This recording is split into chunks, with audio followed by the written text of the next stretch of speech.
અને હવે આવતી વિધાનસભામાં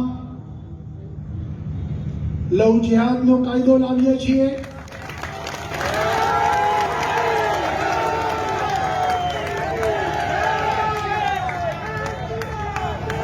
કાયદા બનાવીએ છીએ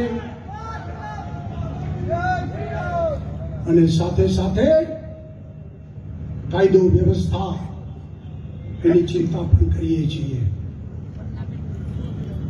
ભાઈઓ બહેનો,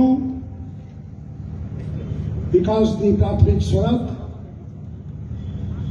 એ નવી લગા ભાઈ